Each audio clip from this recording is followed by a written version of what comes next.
He has a gun. Command. He just shot me 3 or 4 times. A thrilling chase took place in the middle of a crowded street. When the red car rushed through the intersection, it suddenly crashed into another vehicle. Smoke rose, people ran away, police immediately rushed in. Put your damn hand up. Do it now. Hands up, don't move, lie still on the ground. Get out, or I'll let the dog loose. Ready? A man was taken out of the driver's seat, his arms covered in blood, his face showing obvious pain. That's Julian Valenzuela. But what made him chased by the police to the end was not the car crash, nor the fact that he had just shot at the police, but another crime, much colder and more brutal.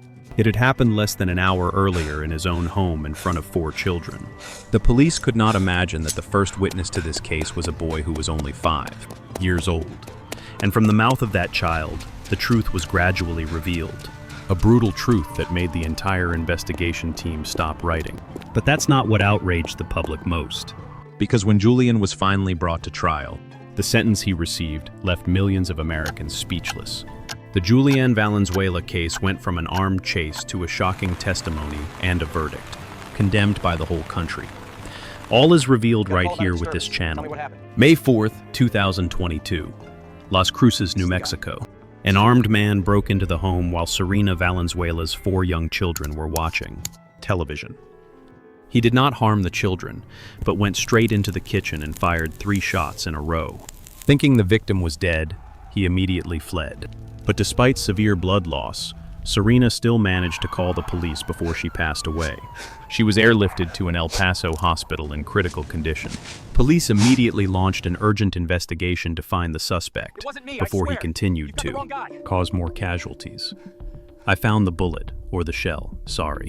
One there, one on the table, one where she sat, or where I found her. She turned to face us. Oh, is she standing? Yeah, because you can see a crash mark there and there too. And there's another shell casing over there on the floor. He is here. She sat across from me. Wide legs. She was shot here, and it looks like it was shot through, with part of the shirt lifted up here. She wasn't stabbed in the back by anything. Oh, so the bullet is here? I think the bullet goes like this. No, she was pierced through. Everything is inside here. According to police records, Serena Valenzuela was shot twice in the stomach and once in the leg. Despite being seriously injured, she still managed to say the name of her attacker. Her husband Julian is also the father of 4 children. These children witnessed their own father shooting their mother.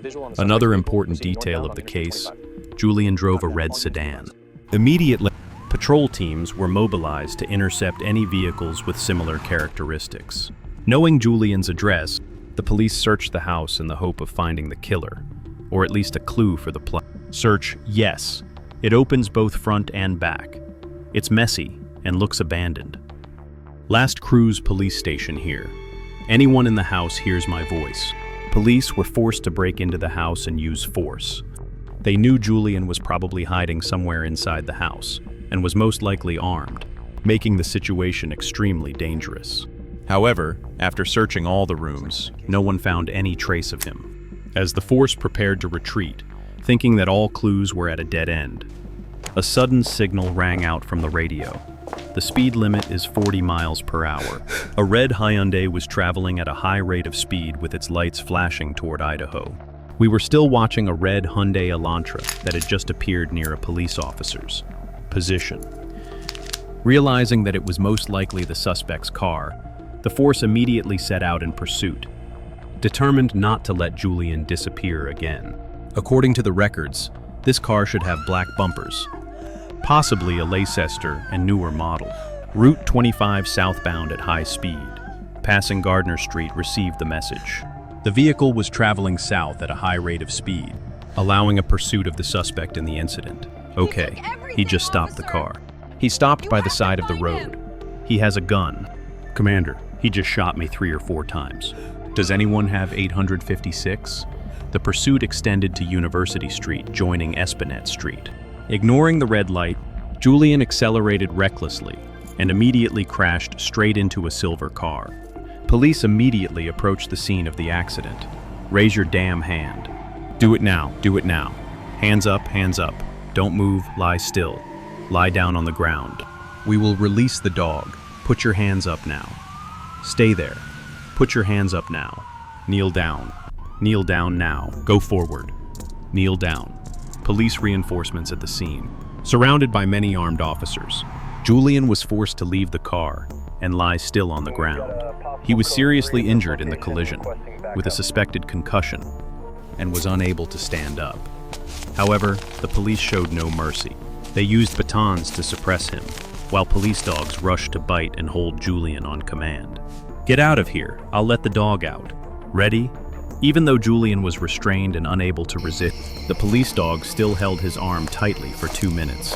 The bite caused serious injury, becoming a sensitive element in the entire case. Under US law, it is not illegal for police dogs to bite suspects. But it is only reasonable if they do not cause excessive harm once the suspect has surrendered. Police were forced to take Julian to hospital to ensure he survived until trial. Meanwhile, another working group at the scene urgently collected evidence to build a criminal record. However, Julian's true identity has yet to be confirmed, and the cause of the shooting remains a mystery. Serena was in critical condition, and their children were too shocked to speak. The only hope now is the testimony of witnesses, and fortunately, they have bravely spoken out. Exposed the true character of Julian Valenzuela. A witness across the street said he saw Julian get out of a red car, argue, and then fire repeatedly into the public space, even aiming at a police car. That led the police to conclude that this was not a sudden outburst, but could have been pre-planned by Julian. And what worried them most was the next testimony from another witness. A neighbor said that just 2 nights before the shooting, Julian had been violent with Serena, dragging her outside in the middle of the night during an argument. They did this often, and on one occasion Serena got so frustrated that she banged her head on the steering wheel while sitting in the car with Julian. The next day, he dragged her out again, and this time Serena yelled, "Are you trying to kill me?" Those acts are no longer threatening. Julian really took action, and Serena, after 2 shots to the stomach, was in very critical condition. For this reason, the police took Julian to the hospital to save his life. They need to know what made him want to kill the woman he shared a bed with and the mother of his 4 children. Immediately after the car accident, police recovered an empty pistol and several open beer bottles in Julian's car. This partly explains the perpetrator's out-of-control behavior. On the way back to headquarters, Julian proactively confessed to attacking his wife. But in the interrogation room later, he said he didn't remember anything. With that in mind, would you like to talk to me about what you think happened and what actually happened? I don't know what happened. I have been drinking for 3 days now. I can't see, can't open my eyes anymore. If you want to close your eyes and feel better that way, and you don't resist, that's fine too. Just don't fall asleep. This has never happened to me. Do you drink anything other than alcohol? Or not? What type of alcoholic beverage did you consume? Birders, all right? Boy or girl? I think it's a boy. Boy? All right. Then in 3 days. But why 3 days? What happened? I don't know anymore. You and your woman have problems? No, Julian said he had been drinking for 3 days and could not remember anything. Alcohol can cause memory loss.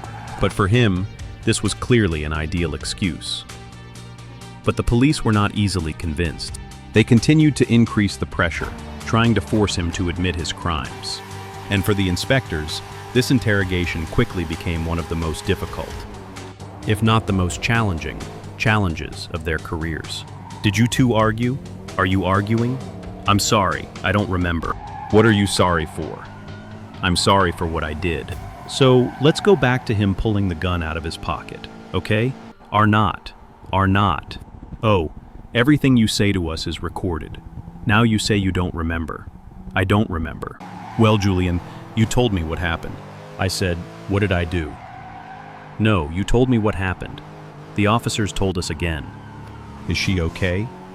That's what I told the police. He wanted to know if she was okay, because it was obvious. What? What is clear? So what? What happened? You try to say it. I love her every day. What happened? Like, does she doubt his love for her? Oh, were you caught doing something you shouldn't have? Oh no, that's not it. What did you two just argue about here? Julian may say he doesn't remember, but many people know he often bullies the weak. The inspectors were growing impatient. They were finding it almost impossible to get any valuable information out of the suspect. However, they still have one trump card, which is Julian's children. What he didn't know was that at that moment, his 4 children were on the same floor of the building being taken to the police station to clarify their father's actions. Interrogating children is a very sensitive matter, so 2 child psychologists were called in. They will seek the truth from the very words of the children. Julian Jr., Benjamin, Matthew, and Isaiah. And Benjamin was the first to enter the room. The psychologist started the conversation with gentle questions to build trust with the boy. Benjamin, from his interests, age to the names of his siblings. After establishing the initial positive emotion, they gradually move on to exploiting more important information. Something Benjamin witnessed with his own eyes when his father shot his mother. Hey, tell me about your mom or dad or someone in the family. My mother and father are very bad now. Is your dad bad now? Tell me about how bad your dad is. My father, my mother. My dad shot my mom, and then what happened? And her mother was unarmed. Your mother doesn't have a weapon? You said your dad was very sorry because he shot your mom? Yes. So I did not write his name. Don't write his name. This. Okay, she won't write it. All right. Where was your mother shot? Everywhere belly. All over the belly? What did he shoot your mother with? With his gun. With his gun. So what does that gun look like? Yes, AK-47. An AK-47? All right. But I was in the living room. I saw Dad shoot Mom. I was in the living room when I saw Dad shoot Mom. All right. So what did your dad say when he shot your mom? He was calling Isaiah, and her dad shot Mom. Okay. Thank you for telling me what happened to your mother. Benjamin spoke fluently, but some details still confused investigators. There is no pistol that looks like an AK-47. Maybe it was just a child's imagination. But the question here is, how did the boy know that name? Perhaps Julian had mentioned, or seen, this gun before. Either way, it doesn't matter anymore because it's clear that Benjamin was too scared to remember any exact details. Benjamin, tell me, are you ever scared? When do you feel scared? Because of the shot. Because of the shot? Yes. So no argument happened? No, just my dad arguing. And then he shot Mom with this. And he shot himself with it. And then load the gun and boom, she. He shot it with this thing and reloaded. And boom, he shot himself. Yes. Benjamin, tell me. Do you feel safe with your mother? Yes. What about Dad? Do you feel safe around your dad? Are not. Are not. Are not. Because Dad just shot Mom. Okay, thanks Benjamin for letting me know more about you. So, do you want to go back to the other room and sit down? Yes. Y-E-S. So what will you play in which room? Who are you playing with? With Matthew and Isaiah. All right. After Benjamin left the room, the psychologist continued with Julian, his 4-year-old son. They repeat the process of building trust before opening up about the incident.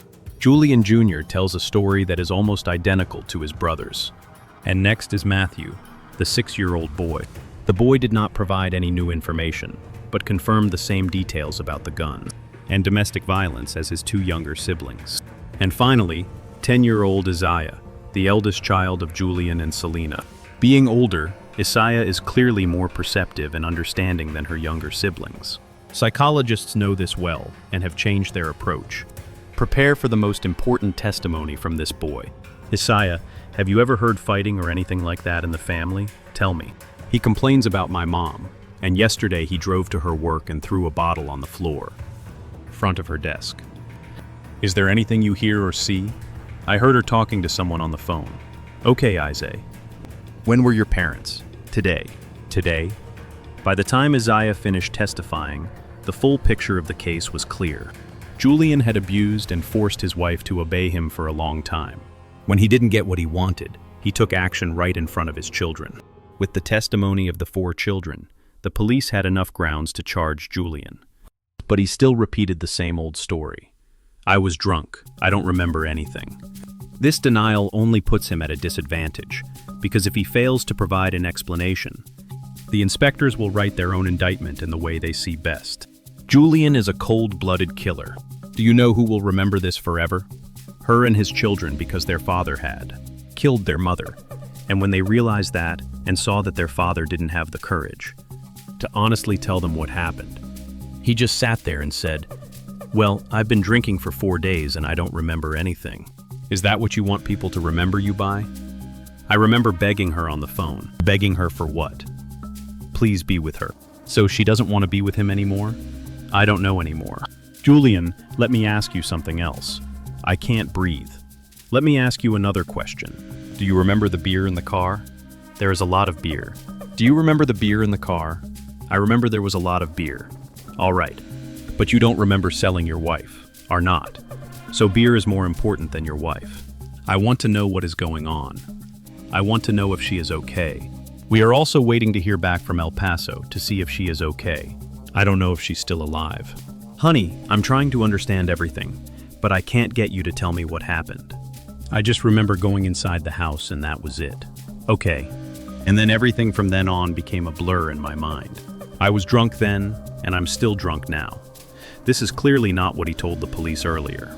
All were recorded. It's because I was drunk. And when you're drunk, you say stupid things, right? I want the police to kill me. How? How will it happen? How and why do I want them to shoot me? I don't know anymore. Police don't shoot people without reason. Why should they sell him? Will they shoot you tonight? What do you think?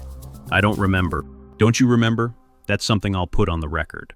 When I charge you with attempted murder, aggravated assault with a deadly weapon, and all other related charges, it will all be on record. And at the end of the document, I'll say, I don't remember. I was drunk for 4 days. That's what you probably want me to put in the record, right? That's what you probably want me to put in the record, right? I want you to write it down because I don't remember. But I'll also write down that in your previous on-camera interaction, you admitted that you did hit your wife. You said that when the police first stopped you. Because I can prove all of this. Julian? Okay. I hope your wife survives. When I talk to her, I'm going to tell her what you just said. No, don't say that. I love her. No, that's what you said.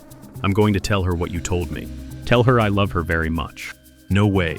If I knew what happened, if I knew the severity of what I'm being charged with, I would cry my eyes out. I don't think so, man. I think we're wasting each other's time. I mean, can you be any more of a man? Because of what you did. After the interrogation, Julian was taken back to his cell, where he was probably wondering how could 4 children have lost their mother forever, and he remembered nothing. 3 days after the shooting, Serena slowly regained consciousness after life-saving surgery. As soon as she opened her eyes, the inspectors rushed to the hospital, not only to check on her health, but also to hear the truth from the sole survivor of this tragedy. Okay, Serena, I'm Inspector Lendo, and this is Inspector Deuce. We've been monitoring your condition, and they say you can now give a rough description of what happened. I told him the truth, and he walked in the front door and shot me. He's Julian Valenzuela. And what is Julian to you? The father of my children. With just this statement, even though Julian insisted he didn't remember anything, the police had enough evidence to make him pay for his crimes. What's more, Serena's phone had a record of everything he had said to her. What do you think caused this? Because I didn't want to be with him. Me too.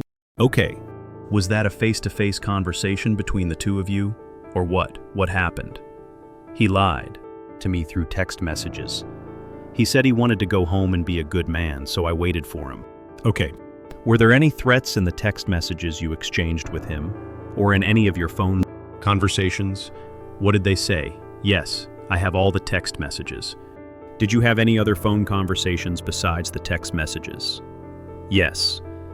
What was it like? He said he needed to do what he needed to do. Did he threaten you over the phone before? What did he say?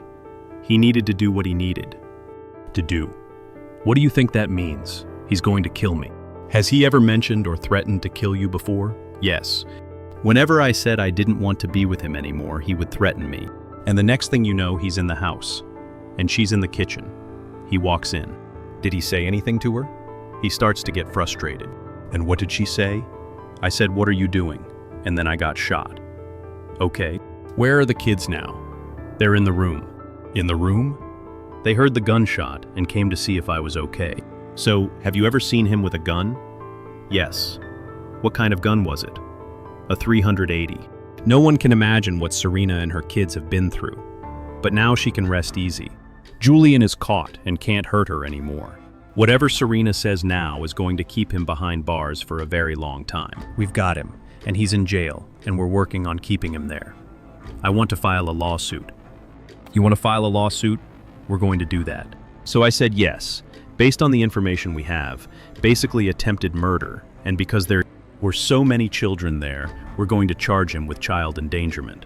He was obviously drunk when he drove, and he insulted the police, and the chase that followed. He's going to face at least 9 or 10 charges. Serena's statement is the key to Julian's fate in court. But before the case goes to trial, the Las Cruces police face an internal investigation into the use of dogs to arrest Julia. The officers were questioned separately, and it was found that they used excessive force. For this, Julian was awarded $30,000 by the local government. But no amount of money can make up for what he did.